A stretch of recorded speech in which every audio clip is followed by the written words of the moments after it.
Ya, selamat pagi semuanya. Ya, semoga Anda sehat pagi ini. Ya, mulai kelas ini saya akan mencoba untuk menguraikan dhamma yang sangat penting di dalam ajaran Buddha. Ya, saya harap slide-nya cukup jelas untuk dilihat. Cukup jelas tidak ya? Karena pemilihan warnanya mungkin sangat penting karena dhamma ini adalah bisa dikatakan esensi intisari ajaran Buddha Gautama, ya. Dhamma atau ajaran-ajaran yang penting untuk mencapai pencerahan, ya. Secara teknis ini disebut sebagai Bodhipakkhya Dhamma, ya. Jadi ini istilah yang sangat terkenal sekali kalau di kalangan biku, ya, bahwa kita benar-benar harus mengembangkan apa yang disebut Bodhipakkhya Dhamma. Terdiri dari 3 kata. Bodhi itu artinya pencerahan, ya, atau secara ini magga nyana, jadi pengetahuan jalan. Ya, ini satu kualitas kesadaran yang muncul pada saat seseorang merealisasi nibbana, ya. Jadi itu adalah arti dari bodhipakkhya. Itu ada beberapa arti, tapi kira-kira seperti sayap. Sayap dalam artian kalau di anggota DPR itu ada sayap kanan, sayap kiri, begitu ya. Ya, kira-kira seperti itu. Jadi sayap ini berarti semacam kumpulan yang berada di sebelah body. Itu artinya faksi atau apa? Faksi itu istilah faksi enggak ya? Satu kelompok, satu kumpulan dari kualitas-kualitas batin yang berada di sisi pencerahan. Artinya, ya, atau dengan kata yang mudah, Bodhipakkhya Dhamma adalah kumpulan dari dhamma-dhamma yang harus dikembangkan oleh seseorang yang ingin merealisasi nibbana, ingin mencapai pencerahan, ya.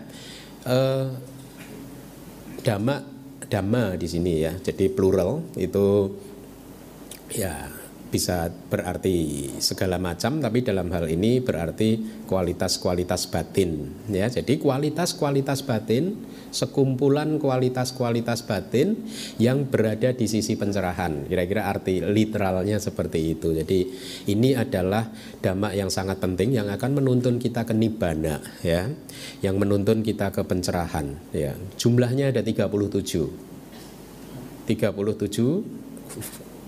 faksi pencerahan, gitu, ya. Jadi mulai minggu ini saya akan mencoba untuk menguraikannya satu persatu. Mungkin akan menjadi beberapa seri dari ceramah, ya. Pagi hari ini saya hanya akan mencoba untuk overview dulu, ya, apa sih yang disebut Bodhipakkhya Dhamma, ya. Kemudian minggu depan kita akan masuk secara lebih detail lagi satu persatu, ya. Nah, itu arti dari kata Pali Bodhipakkhya Dhamma. Jadi saya harap Anda mengerti apa topik yang akan kita bicarakan mulai pagi hari ini adalah topik untuk pencerahan, ya. Saya akan sampaikan kepada Anda suta-suta rujukannya di Mahaparinibbana Sutta. Ini salah satu sutta yang favorit saya, sutta favorit, ya. Dalam artian karena apa? Sangat menginspirasi, ya, menggetarkan hati, ya, bagaimana perjalanan Buddha menjelang beliau parinibbana, sebelum beliau masuk ke nibbana akhir, gitu. Diceritakan dengan sangat detail sekali dan sangat inspiratif, ya. Di dalam satu ayat atau syairnya ada kata-kata seperti ini. Demikianlah para biku, ini kata-kata Buddha, dhamma yang telah aku ketahui langsung dan ajarkan kepada kalian, ya. Setelah dipahami dengan baik, kalian harus melatihnya. Lihat, ada kata-kata setelah dipahami dengan baik, artinya apa? Ini aspek dari pariyati, ya, aspek dari belajar. ya, karena saya ingin terus mendorong Anda dan memperkuat pemahaman Anda bahwa mempelajari Tipitaka itu penting sekali, karena di Indonesia masih saja sering ditemukan kan agama Buddha adalah agama praktek, ya. Sering saya mengulang-ulang kalimat ini karena ini adalah agama praktek, jadi nggak usah belajar, langsung praktek saja gitu kan, begitu. Sering nggak Anda mendengar gitu? Suka mendengar kan? Jangan percaya yang omongan seperti itu, jangan percaya. Anda analisa di seluruh dunia dari zaman dulu sampai sekarang, master-master Buddhis yang CV-nya tidak pernah belajar siapa coba? Semua pernah belajar, ya. Ya memang benar agama praktek, tapi untuk bisa praktek kan harus punya teori. Kalau nggak punya teori, yang dipraktekkan apa? Dokter aja baru boleh praktek setelah lulus teorinya kan. Jadi lihat kalimat Buddha, setelah dipahami dengan baik, kalian harus melatihnya. Setelah Anda juga memahami Dhamma Tripitaka dengan baik, maka Anda juga harus melatihnya, gitu ya. Kembangkanlah dan seterusnya. Kemudian saya potong, saya lanjutkan supaya kehidupan suci, karena ini nasihat untuk biku, kehidupan suci itu brahmacharya, kayak saya sekarang menjalani kehidupan suci, itu bisa terus berlangsung dan bertahan lama. Lihat kata-kata Buddha, kalau ajaran Buddha Sasana, Dhamma itu ingin bertahan lama, ya, maka Bodhipakya Dhamma ini harus dipraktekkan, dikuasai dan dipraktekkan. Ini jelas kalimat Buddha kan, supaya kehidupan suci bisa terus berlangsung dan bertahan lama. Karena hanya mereka yang berlatih sajalah yang sesungguhnya bisa menginterpretasikan Dhamma dengan sangat baik, dengan akurasi yang baik, dan sangat menginspirasi umat ataupun murid-muridnya untuk mengikuti jejak langkah gurunya. Fungsi dari guru itu begitu. Saya kan sudah mulai menjadi guru, artinya murid-murid saya yang berjubah kan sudah mulai beberapa begitu ya. Jadi saya benar-benar menyadari pentingnya kemampuan untuk menginspirasi murid-murid saya supaya dia tidak goyah, karena menjadi seorang pertapa seperti kami ini kan gangguannya banyak ya. Dunia ini kan objek-objek panca indera ini setiap hari kan menerjang kita. Kalau kita tidak bisa menginspirasi murid-murid kita, maka mereka akan bisa saja terus lepas jubah atau tidak mau belajar dengan tekun, tidak mau berlatih meditasi dengan tekun juga gitu. Jadi lihatlah, supaya kehidupan suci ini terus berlangsung dan bertahan lama, maka ada dhamma yang harus dipelajari dan dipraktekkan ya, demi kewelas asihan kepada dunia untuk manfaat, kebaikan dan kebahagiaan para dewa dan manusia. Kemudian Buddha menyampaikan ada 7 set yang itu sama dengan 37 dhamma yang disebut Bodhipakya Dhamma, diuraikan sama beliau satu persatu, tetapi di sini tidak saya uraikan. Nah, jadi kalimat ini menjadi acuan, menggambarkan, memberikan informasi kepada kita bahwa Buddha pun itu memandang sangat penting Bodhipakya Dhamma yang harus kita kuasai dan juga kita praktekkan. Kenapa ini menjadi sesuatu yang penting untuk dipelajari, dikuasai dan kita praktekkan? Karena tujuan kita adalah untuk mencapai kehidupan dengan kualitas yang baik, bisa terbebas dari segala bentuk penderitaan ya, bisa merealisasi kebahagiaan tertinggi dari yaitu nibbana. Nah, berbicara tentang kehidupan ya, berkali-kali saya sudah sampaikan kepada Anda bahwa kehidupan kali ini bukanlah kehidupan yang pertama. Kita sudah pernah hidup di masa lalu, itu jumlahnya sudah tidak bisa dihitung lagi, dan kemungkinan besar kehidupan kita saat ini juga bukan kehidupan yang terakhir. Artinya kita masih akan terus terlahir lagi kalau di dalam kehidupan ini kita tidak bisa mencapai tingkat kesucian arahat. Kalau kita belum bisa mencapai pencerahan, maka kita masih harus terlahir lagi. Nah, kehidupan sudah berlangsung bermiliar-miliar tahun lamanya di dalam Dhamma. Semua makhluk hidup yang berada di dalam samsara itu bisa dikelompokkan sesuai dengan kapasitasnya ke dalam 4 kelompok. Ya, kapasitas sesuai dengan kapasitas untuk mencapai pencerahan. Jadi ada yang bisa mencapai pencerahan, ada yang tidak. Tapi secara Dhamma dikelompokkan jadi 4. Yang pertama Ugati Tanyo. Ugati Tanyo adalah makhluk manusia, makhluk apapun itu yang mempunyai kecerdasan spiritual sangat baik, sehingga buat makhluk yang masuk di dalam kelompok pertama ini, mereka bisa mencapai pencerahan hanya dengan mendengarkan ceramah yang singkat.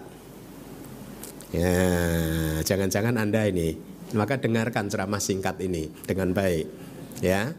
Jadi hanya dengan ceramah singkat dia bisa mencapai pencerahan. Kemudian yang kedua itu adalah yang disebut bahasa Palinya adalah Wipanci Tanyo.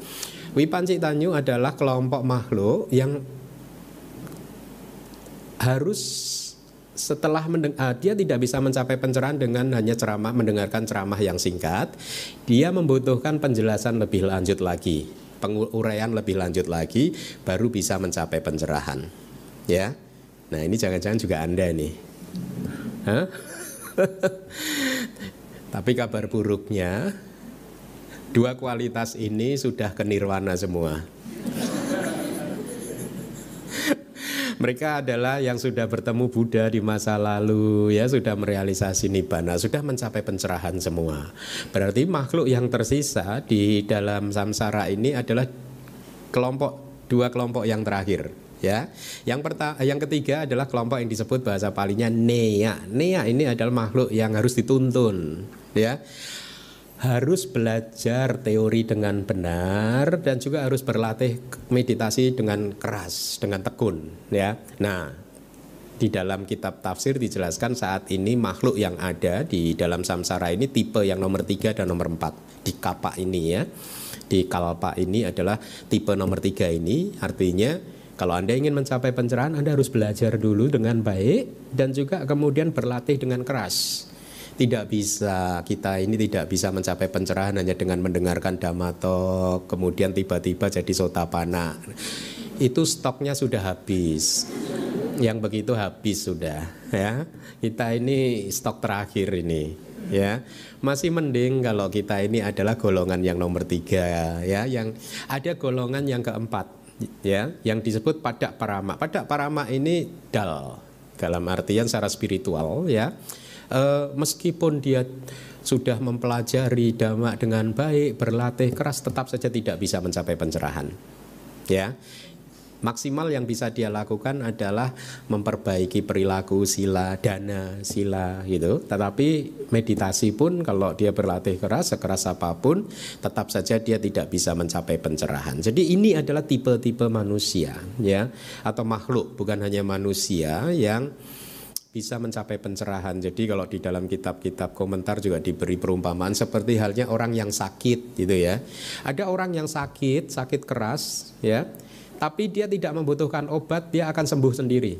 Nah, ini adalah tipe yang pertama tadi. Dengan hanya mendengarkan ceramah singkat dia mencapai pencerahan. Golongan yang kedua adalah orang yang sakit keras, ya, dan dia akan sembuh, hanya akan sembuh kalau dia minum obat. Kalau nggak minum obat dia nggak akan sembuh. Nah, ini seperti kita. Kita ini mungkin bisa mencapai pencerahan, tapi kalau nggak mau minum obat ya nggak sembuh. Artinya obatnya apa? Dhamma. Ya. Tapi ada juga orang yang harusnya bisa mencapai pencerahan, ya, tetapi sesungguhnya mempunyai potensi untuk mencapai pencerahan, tetapi karena pergaulannya yang salah, karena lingkungannya yang salah, karena lahir di rahim yang salah, terdampar di rahim seorang ibu atau keluarga yang tidak mengenal Dhamma, atau lahir juga di wilayah di mana tidak ada Dhamma. Kan ada kan di muka bumi yang kota-kota mana saja yang nggak ada Dharma sama sekali, ya. Tidak ada biku, tidak ada Dhammatalk, tidak mengenal Tripitaka.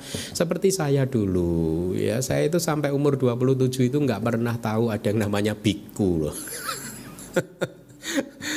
Baru setelah umur 27 ada biku, ya, wah, langsung jatuh hati saya. Tapi kan banyak sekali manusia yang sejak lahir sampai meninggal dunia tidak pernah terfikir seperti itu, bahwa ada yang namanya biku, ada yang namanya meditasi. Itu banyak loh. Sesungguhnya dia mempunyai potensi untuk mencapai pencerahan, tetapi dia berada di tempat yang salah, sehingga akhirnya seumur hidup dia nggak bertemu Dhamma. Nah, Anda bersyukurlah Kita semua harus bersyukur ya. Saya itu juga begitu, harus bersyukur karena walaupun saya sempat terdampar di tempat yang salah selama bertahun-tahun, pada akhirnya saya bisa kembali lagi ketemu dengan ajaran Buddha. Nah, Anda yang sudah juga bertemu dengan ajaran Buddha, jangan sia-siakan kehidupan ini. Ya, seringkali saya menekankan kepada Anda di dalam 7 hari Anda menyediakan waktu Anda 2 jam saja untuk mendengarkan Dhamma, itu sudah cukup bagus. Karena 2 jam, 1 jam, 2 jam ini akan membawa Anda ke jalur yang benar lagi. Kalau di dalam 7 hari sebelumnya, 6 hari sebelumnya itu Anda sempat keluar jalur, ya paling tidak guru Dhamma seperti saya itu akan terus-menerus mengingatkan Anda tentang pentingnya mempunyai pandangan yang benar, ya. Pentingnya mengetahui tujuan kehidupan. Ingat, tujuan kehidupan bukan untuk menggenggam dunia. Ya, kita apalagi yang masih muda-muda ini kan bayangannya masih wow, melambung-lambung seolah dunia ini manis beneran kayak madu itu kan. Ya, kalau kita yang umurnya udah udah apa? Gocap gini ini udah dunia nggak semanis yang saya bayangkan ternyata. Itu dulu kan bayangannya kalau sudah sarjana, udah kerja, wah udah pasti bahagia. Saya tidak mengatakan dunia tidak ada kebahagiaan, tetapi saya hendak mengatakan kalau Anda memandang dunia secara keliru, maka jangan pernah berharap Anda akan tenang, damai dan bahagia. Makanya pandangan benar itu penting sekali supaya kita bisa tenang, damai dan bahagia. Bagaimana cara kita mengelola kehidupan kita. Nah, jadi meskipun Anda juga mempunyai potensi untuk mencapai pencerahan, tetapi kalau Anda mengelola kehidupan Anda dengan salah, cara yang salah, maka kesempatan itu akan hilang, ya. Kesempatan kelahiran satu kali yang sangat berharga sebagai manusia ini akan lewat begitu saja.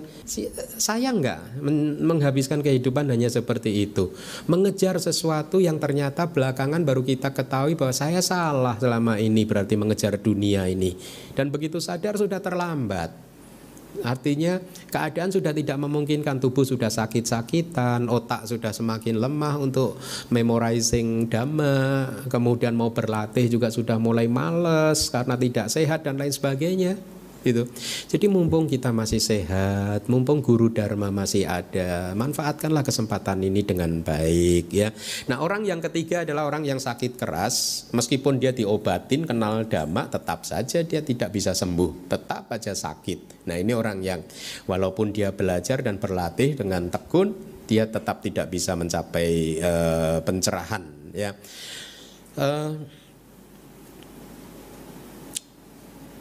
Hati-hatilah mengelola kehidupan kita, jangan sampai salah langkah, ya, jangan sampai salah langkah.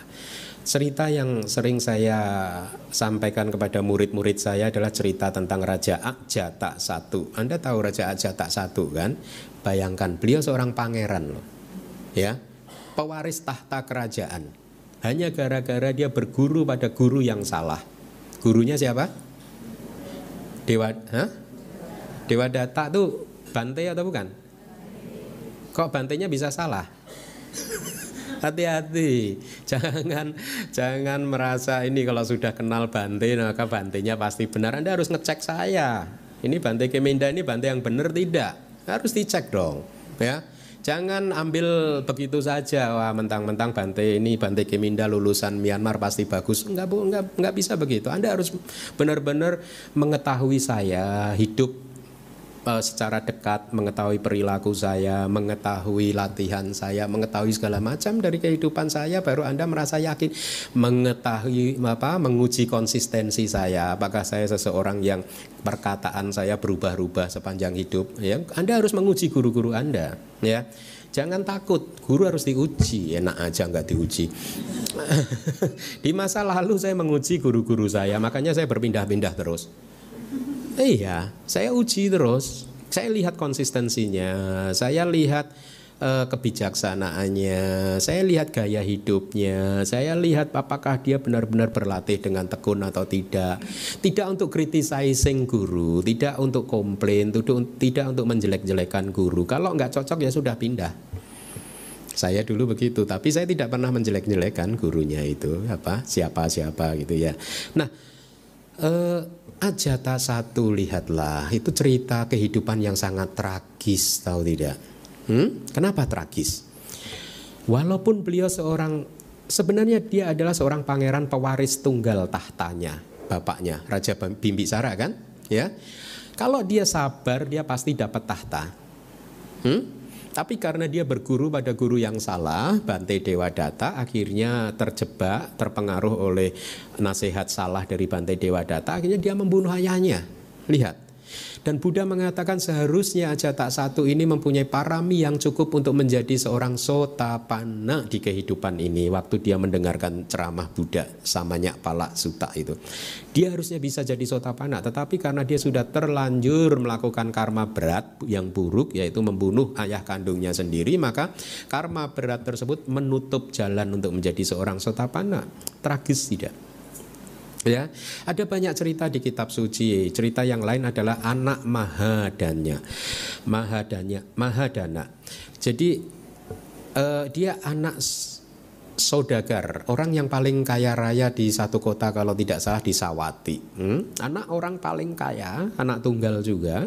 Kemudian dia dinikahkan oleh orang tuanya dengan istri yang juga merupakan anak orang kaya di kota yang lain. Jadi dua-duanya ini pewaris kekayaan yang sangat besar sekali. Tetapi karena dia mengelola kehidupannya dengan salah, begitu dia menikah, mereka hidupnya foya-foya terus, ya. Pergi ke diskotik gitu kalau ada waktu itu, ya, mungkin malam ke diskotik gitu, kena narkoba terus, pesta porah terus, sehingga akhirnya harta bendanya habis, ya. Mungkin dia kalau berpesta itu dia mengundang teman-temannya, membiayai teman-temannya gitu, ngebosin teman-temannya, ya. Jadi di masa tua harta kekayaannya habis, ya. Kemudian dia harus jadi pengemis. Ini juga satu cerita yang tragis. Dan Buddha mengatakan kalau dua orang ini di sepertiga kehidupannya yang pertama dia belajar dan berlatih dhamma menjadi seorang biku dan bikuni, maka mereka bisa menjadi anagami. Atau kalau sepertiganya dia pakai untuk foya-foya dulu, di 2/3 kehidupannya dia sadar, ya. Kemudian setelah sadar dia menjadi biku dan bikuni, dia bisa jadi sakadagami, ya. Tapi dia nggak sadar-sadar gitu. Akhirnya sampai duitnya habis baru sadar, terlambat. Sudah tua harus jadi pengemis gitu. Seharusnya dia bisa mencapai pencerahan, tetapi dia tidak mengelola kehidupannya dengan baik. Akhirnya dia menyia-nyiakan kehidupannya tersebut. Nah, mari kita manfaatkan kehidupan ini dengan baik. Mumpung kita bisa belajar dhamma, Tripitaka masih bisa dipelajari, ya. Tempat-tempat untuk berlatih meditasi juga masih bisa kita ketemukan di Jakarta ataupun dimanapun itu. Maka manfaatkanlah. Di dalam 1 tahun ikutlah retret 1 kali. 365 hari kita sediakan 10 hari untuk bermeditasi. Oke lah, ya. Jangan enggak pernah sama sekali. Nanti kalau enggak, nanti Anda jadi yang golongan keempat loh. Ya, ya. Nah, mari kita lihat sutta yang lain. Yang kedua, saya ingin menunjukkan kepada Anda referensi sutta-sutanya untuk memberikan gambaran betapa pentingnya Dhamma Bodhi Pakya Dhamma.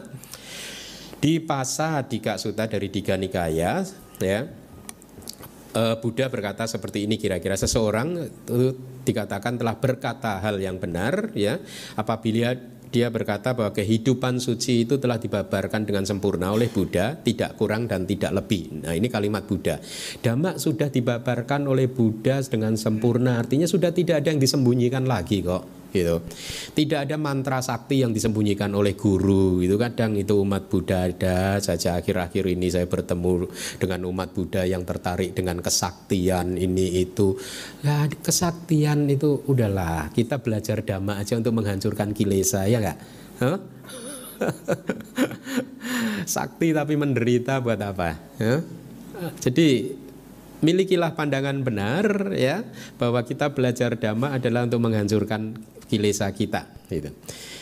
Demikianlah berkaitan dengan dhamma-dhamma yang telah aku ketahui, ini kata-kata Buddha, ketahui langsung dan ajarkan kepada kalian.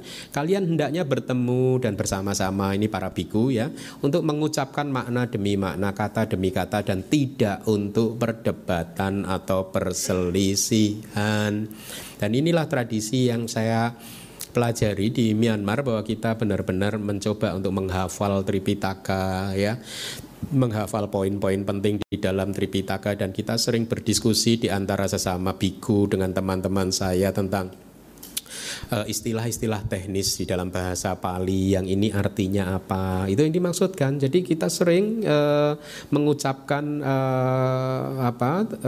kalimat-kalimat Pali untuk kita uji dengan sesama biku untuk mencapai pemahaman yang tepat dan pemahaman yang benar gitu. Jadi katanya itu, wordingnya itu juga kita pastikan benar, kemudian maknanya juga kita pastikan benar, bukan untuk berselisih, bukan untuk berdebat. Jangan ikut-ikut orang di sana yang belajar dhamma hanya untuk berdebat ya. Kan masih ada saja di Indonesia ini orang kelihatannya pengetahuan dharmanya pinter, tapi ternyata untuk jadi pengacara dhamma.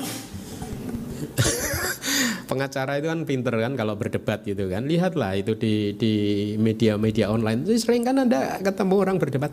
Kita enggak, kita hindari perdebatan. Anda pernah melihat saya terjebak dalam perdebatan? Tidak ya. Karena kita belajar dharma adalah untuk menghancurkan musuh kita satu-satunya, yaitu apa? Kilesa, kekotoran batin kita sendiri. Jangan untuk berdebat.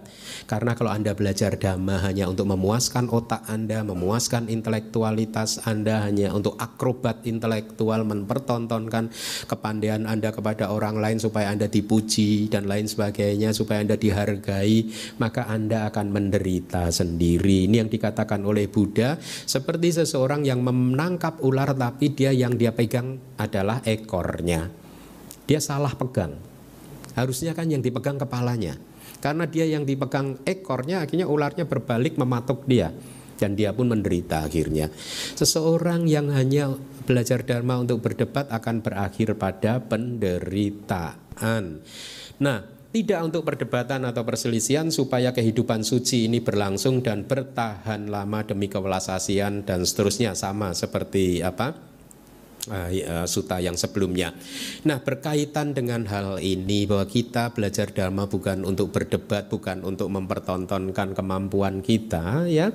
Di dalam agama Buddha juga mengajarkan kepada kita, kalau ingin mencapai pencerahan, kita harus mengembangkan dua kualitas ini yang disebut wija dan carana.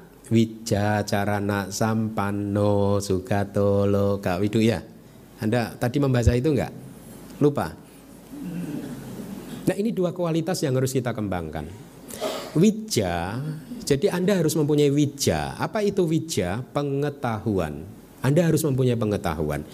Carana itu apa? Perilaku. Jadi pengetahuan Anda harus baik, perilaku Anda juga harus baik ya. Harus dikembangkan dua-duanya. Anda tidak bisa hanya mengembangkan wija saja. Anda belajar dhamma saja tapi carana perilakunya tidak baik, tidak bisa. Atau sebaliknya, Anda hanya mengembangkan perilaku yang baik saja tetapi tidak berpengetahuan, juga Anda tidak akan bisa mencapai pencerahan.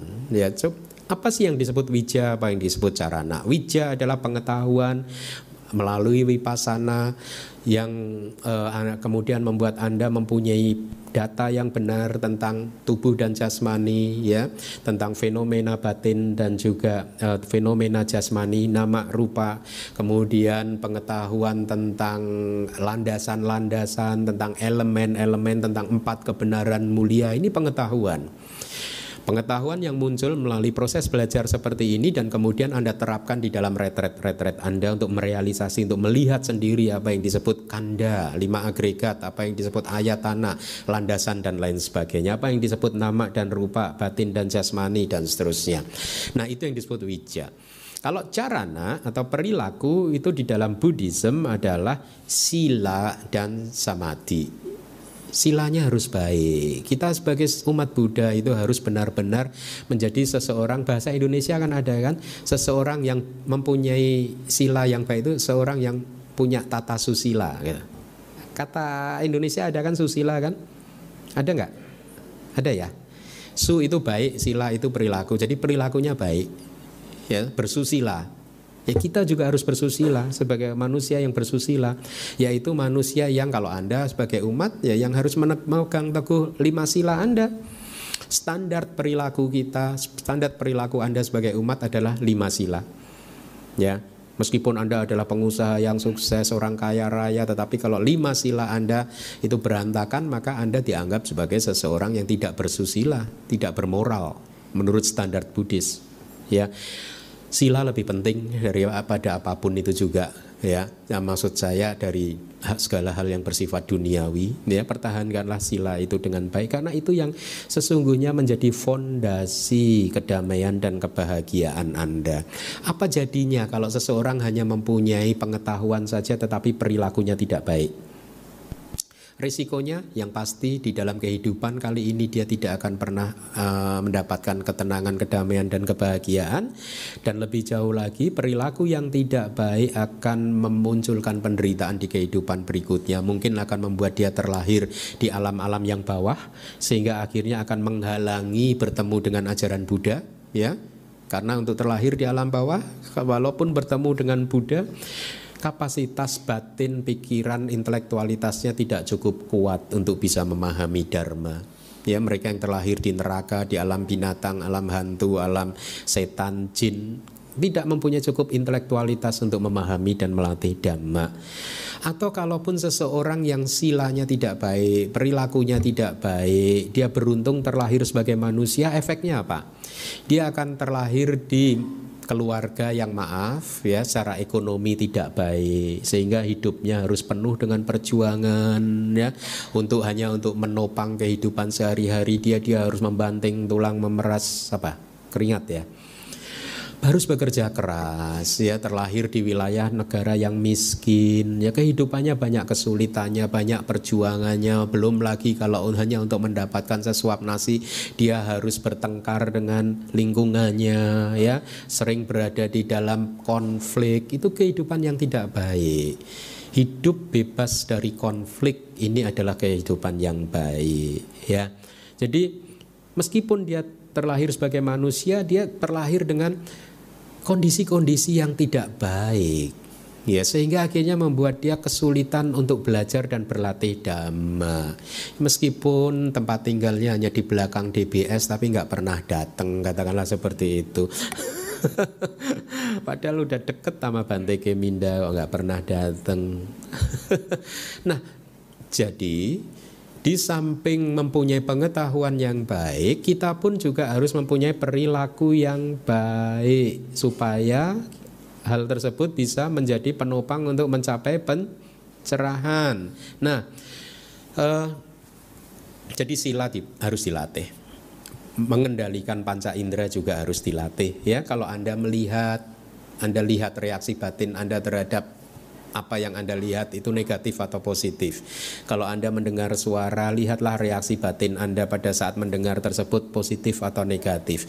Usahakan terus bereaksi secara positif. Ya, kita harus menomorsatukan cinta kasih, kewelas asihan daripada kemarahan, kebencian, jengkel, tidak bisa memaafkan dan lain sebagainya. Sikap batin yang positif inilah yang akan menjamin ketenangan, kedamaian dan kehidupan di surga. Ya. Nah, mari kita lanjut sutta yang ketiga.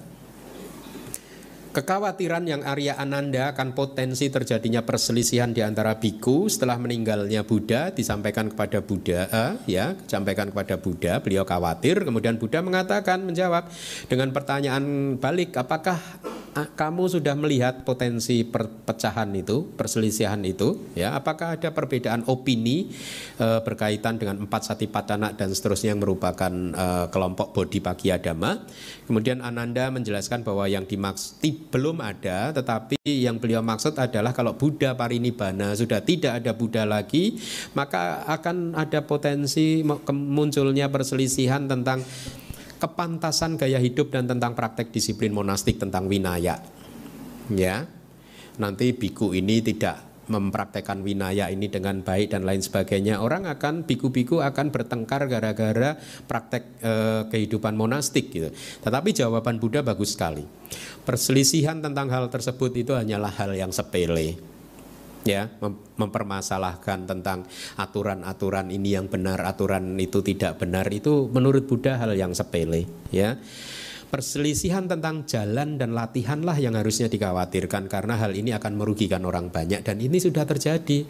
Sejak Buddha parinibbana banyak sekali perselisihan tentang jalan dan praktek meditasi. Ya, ada banyak sekali gitu. Saya pernah ditanya oleh umat, katanya ada seorang guru meditasi Buddhis yang mengajarkan meditasinya bergoyang-goyang begitu, kayak goyang dombret gitu. Dan katanya ini benar ya, dia bisa mencapai nibbana goyang, itu dikasih lihat saya videonya gitu. Itu ya, saya diprotes gitu. Loh, ajaran Dhamma itu kan tidak hanya di dalam Tripitaka gitu, dia bilang gitu. Ya tergantung kamu mendefinisikan Dhamma itu apa. Kalau Dhamma itu ajaran Buddha, ya adanya di Tripitaka. Yang bisa membawa ke pencerahan adanya di Tripitaka. Di luar Tripitaka tidak bisa membawa pencerahan. Itu. Nah, saya kok belajar Tripitaka sudah lebih dari 10 tahun kok nggak pernah ada ya meditasi goyang dombret saya temukan dalam. Nah, kenapa hal ini terjadi? Karena pariyati Tripitaka belum menjadi standar di Indonesia, sehingga orang masih bisa mempunyai pandangan yang salah. Nah, makanya kalau sudah ada Tripitaka bisa diakses, tidak ada tempat lagi buat hal-hal seperti itu yang lucu-lucu tadi ya. Itu kan lucu sekali kan, dan itu ada saja yang ikut-ikut seperti itu ya. Nah, makanya penting sekali untuk belajar Tripitaka ya. Itu yang bisa Anda dapatkan dari sutta ya. Ada satu sutta lagi, Kinti Sutta ya. Jadi Buddha bertanya kepada muridnya, apakah beliau ini menurut murid-murid mengajarkan Dhamma ini hanya demi untuk mendapatkan jubah, makanan dan tempat tinggal. Kemudian para biku menjawab bahwa Buddha adalah seorang yang welas asih, menginginkan kebaikan dan mengajarkan Dhamma atas dasar kewelas asihan. Kemudian Buddha menasihati murid-muridnya untuk melatih Bodhipakya Dhamma bersama-sama secara harmonis dan tidak ada percekcokan. Menjadi seorang biku juga bukan untuk mendapatkan penghormatan, bukan untuk mendapatkan keuntungan materi, bukan untuk mendapatkan apapun yang bersifat duniawi. Menjadi seorang biku adalah untuk mencapai keadaan batin yang terbebaskan, yang sudah tidak goyah lagi. Ya, bahasa Palinya akupaceto wimuti, batin yang kebebasan batin yang sudah tidak goyah lagi. Itu tujuannya, bukan untuk mendapatkan jubah. Gitu. Ya, belajar Dhamma, menjadi guru Dhamma juga bukan untuk mendapatkan angpau. Ya, jadi itu tujuan belajar Dhamma, yaitu untuk mencapai pencerahan. Nah, mari kita lihat apa itu Bodhipakya Dhamma. 37 Dhamma yang kondusif untuk pencerahan. Jadi 37 ini yang disebut faksi pencerahan, kelompok yang merupakan setiap anggotanya itu sangat mendukung untuk mencapai pencerahan. Saya sampaikan ini mnemoniknya triple 4, double 5, 7 dan 8. Apa itu maksudnya? Jadi kelompok 4-nya ada 3 ya. Semuanya itu 7 set ya. Lihat, itu 3 itu 4 semua kan? 4 fondasi perhatian penuh atau Cattaro Satipatthana, 4 usaha benar, 4 dasar untuk kesempurnaan ya, sesuai dengan mnemonik yang di atas. Triple 4, kemudian double 5, 5 daya pengendali dan 5 kekuatan spiritual, kemudian 7 faktor pencerahan, dan 8 yaitu jalan mulia berunsur 8. Itu kalau Anda jumlahkan ada 37 coba. Benar nggak? Hah? 4 kali 3 berapa anak-anak? 12. 5 kali 2 10 berarti 22. Tambah 7 29. Tambah 8 ya 37 Dhamma ini adalah faksi pencerahan, Dhamma yang kondusif untuk mencapai pencerahan. Jadi bagus sekali untuk Anda ketahui apa sih pencerahan. Tadi di awal sudah saya katakan, yaitu magganya, pengetahuan jalan yang merealisasi nibbana, yang membuat kita tercerahkan. Itu yang disebut pencerahan atau bodi. Nah, mari kita lihat overview satu-satu. 4 fondasi perhatian penuh atau Cattaro Satipatthana. Minggu depan akan kita ulas lebih detail. Minggu ini kita lihat hanya sekilas saja. Ada 4 kontemplasi, yaitu kontemplasi tubuh, kontemplasi perasaan, kontemplasi batin, dan juga kontemplasi dhamma. Ya, jadi 4 fondasi perhatian penuh. Satipatthana, sati itu perhatian penuh, upadhana itu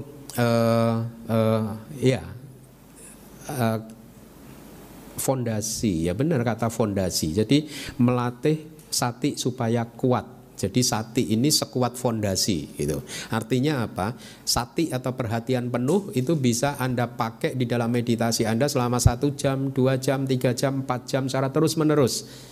Ya, ini pada saat Anda mampu bermeditasi selama berjam-jam dan mampu mengamati objek dengan baik, ya, di mana tubuh sudah mulai kehilangan gangguan, ya, mulai menjadi ringan, kemudian perhatian penuh Anda berkembang saat demi saat, maka perhatian penuh yang seperti ini telah menjadi fondasi. Jadi itu artinya fondasi perhatian penuh, karena sudah kokoh sekali gitu.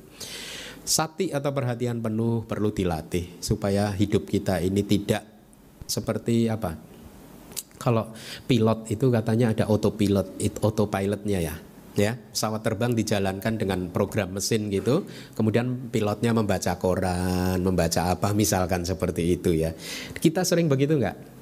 Anda sering begitu nggak?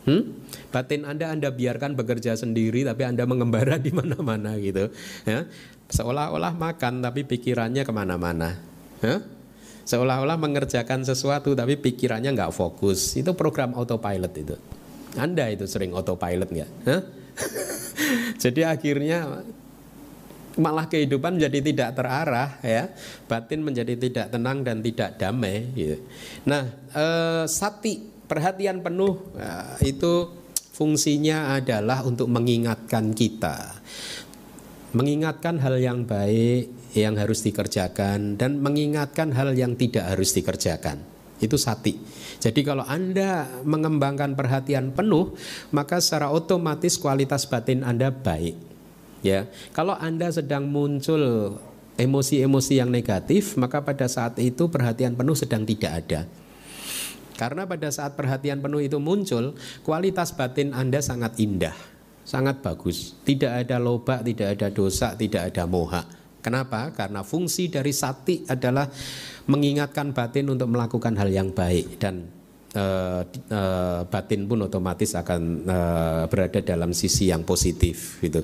Kalau di dalam kitab tafsir itu diberi perumpamaan seperti sati ini seperti seorang pembantu raja. Jadi raja ini karena kehidupannya penuh dengan kemewahan, ya, menikmati keduniawian gitu, maka dia harus diingatkan oleh pembantunya. Dari waktu ke waktu pembantunya datang mengingatkan raja gitu, mengingatkan tentang harta bendanya gitu. Raja, kamu punya gajah sejumlah sekian, kamu punya kuda sejumlah sekian, kamu punya hal yang baik sejumlah 37. Nah, sati ini seperti asisten raja tadi, yang selalu mengingatkan hal yang baik kepada raja, ya.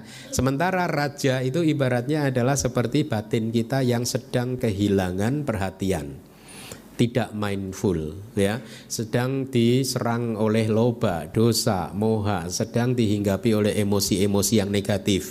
Pada saat batin ini sedang dihinggapi oleh emosi negatif, itu ibaratnya dalam cerita tadi seperti raja yang menikmati kepuasan, kenikmatan panca inderanya, ya, berpesta pora dan lain sebagainya, sehingga harus diingatkan oleh pembantunya.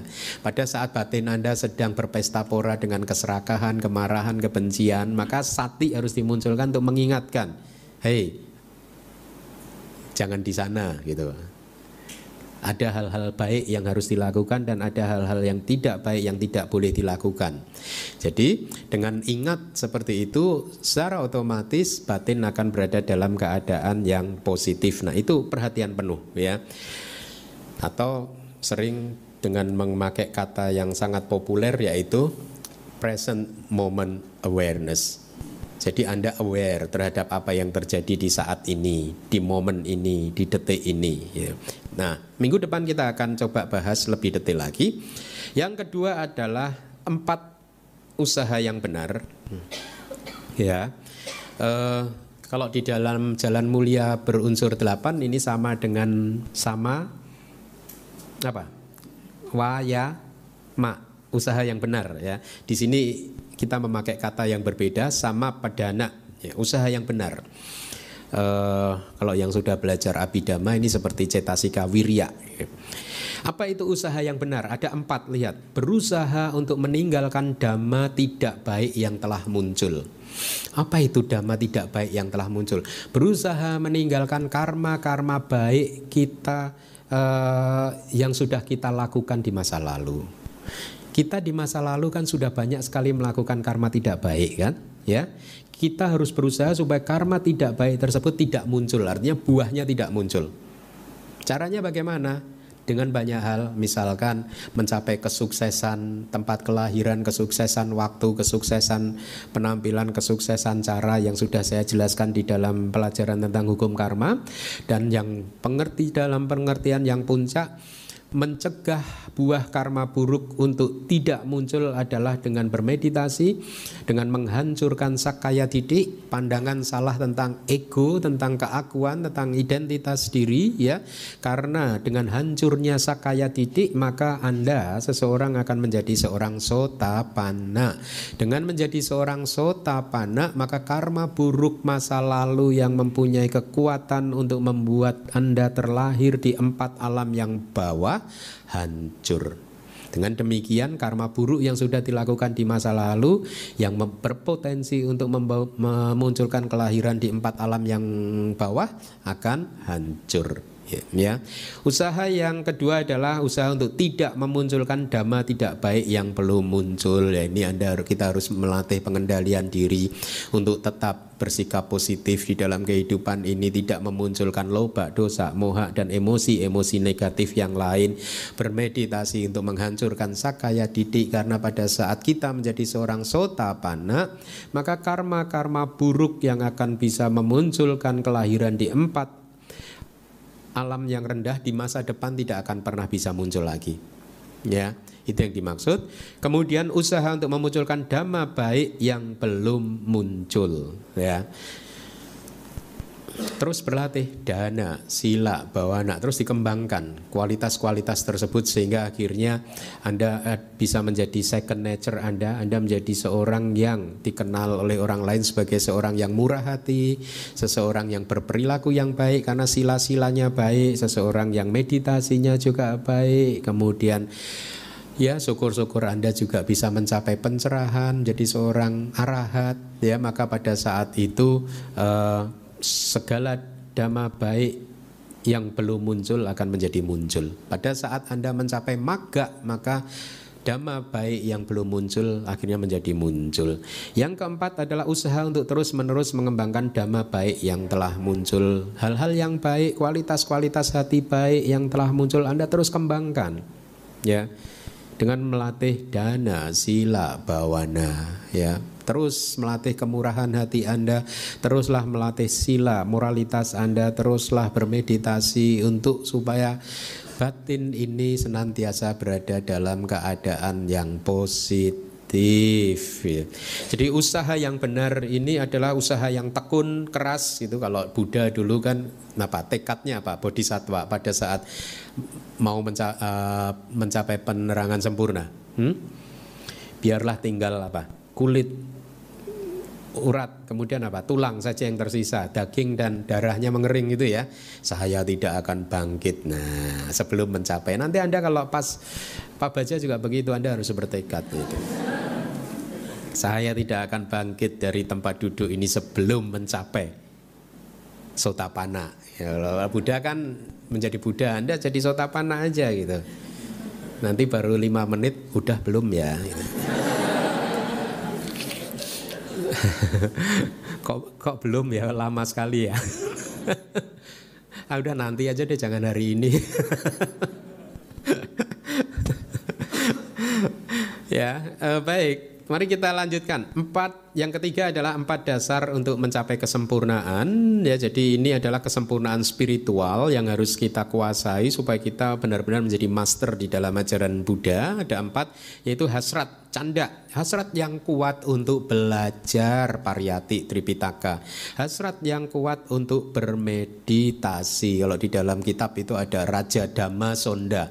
Beliau seorang raja yang kaya raya, kemudian pada suatu hari dia merealisasi apa sih manfaatnya menjadi orang yang kaya raya, raja seperti saya ini, gitu, bahwa pada satu hari nanti saya akan mati. Lihatlah, kita harus belajar dari kehidupan di masa lampau. Semua orang hebat di masa lampau mati. Anda lebih hebat dari mereka. Semua orang akan mengalami kejadian seperti itu. Di masa lalu semua orang yang hebat mengalami hal seperti itu. Jadi jangan sia-siakan. Nah, akhirnya Raja Dhammasonda gitu trembling gitu.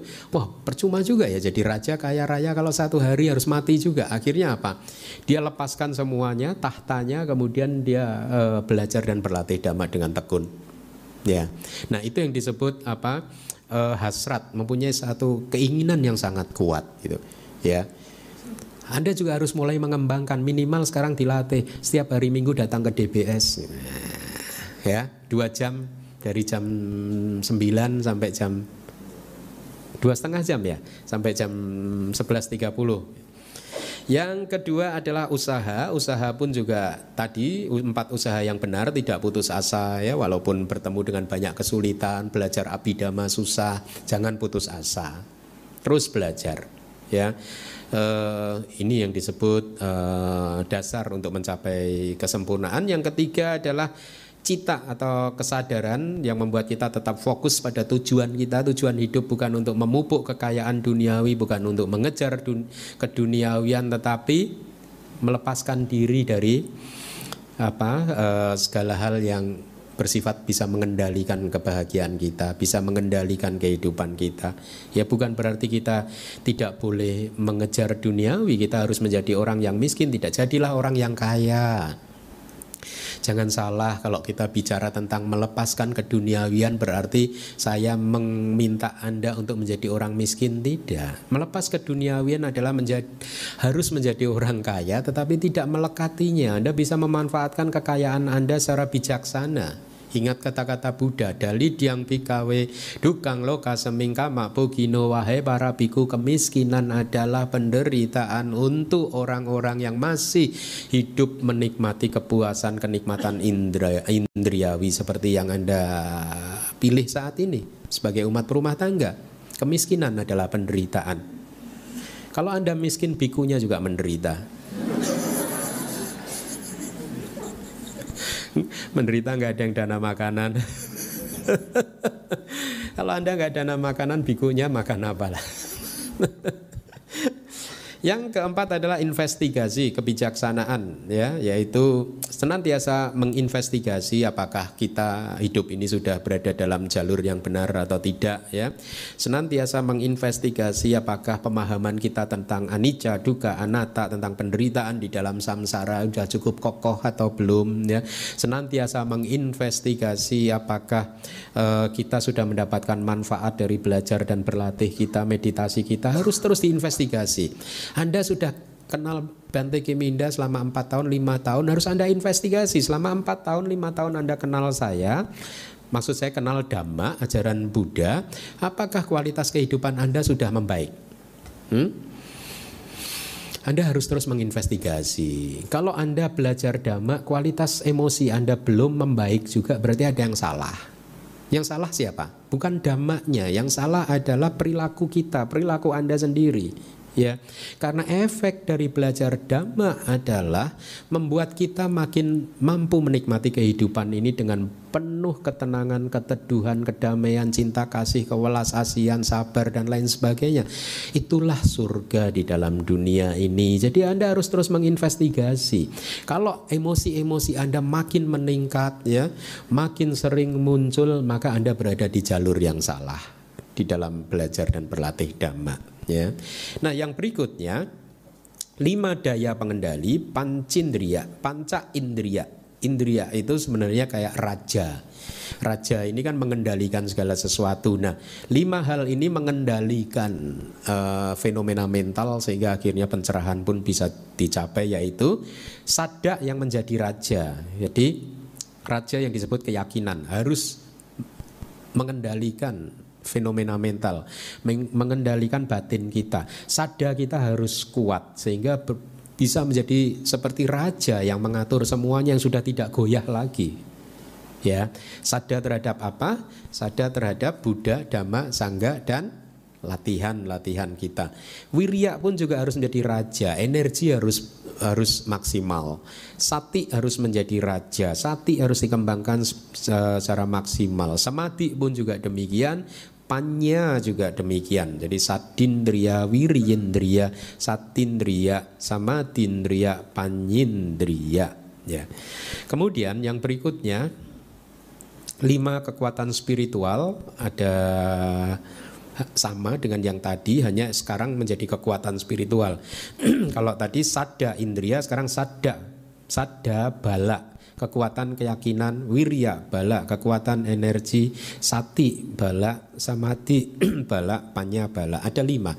Sadda, wirya, sati, samadhi, panya. Sama dengan indra tadi, dengan raja tadi sama. Ya. Kalau tadi sadda, wirya, sati, samadhi, panya berfungsi sebagai raja yang mengendalikan fenomena mental sehingga keyakinan kita kuat, usaha kita kuat, dan seterusnya. Di kekuatan spiritual, sadda adalah satu kekuatan yang menghancurkan ketidakyakinan. Kalau ada misalkan, ada loh ajaran lain yang lebih bagus, ya, dan sadda Anda menjadi kekuatan spiritual, maka sadda itu akan menolak. Ini ajaran sudah cukup buat saya. Ya, kalau wirya ini menjadi kekuatan, dia akan mengalahkan kekuatan negatif yang kebalikannya, yaitu apa? Kemalasan, ya. Kurang usaha untuk berlatih dan lain sebagainya. Sati juga mengalahkan hidup yang ceroboh, teledor, dan seterusnya, ya. Yang berikutnya 7 faktor pencerahan, ada 7, yaitu sati sambojangga, perhatian penuh. FP itu faktor pencerahan, ya. Dhamma wicaya, investigasi. Kemudian energi, wirya. Piti, kegembiraan. Pasadi, ketenangan. Samadhi, konsentrasi. Dan UPK, netralitas. Jadi 7 faktor pencerahan ini harus dikembangkan juga secara sempurna, yaitu perhatian penuh, mindfulness Anda harus Anda kembangkan.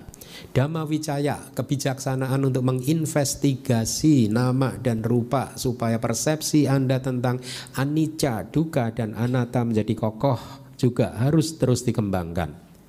Usaha juga harus terus dikembangkan.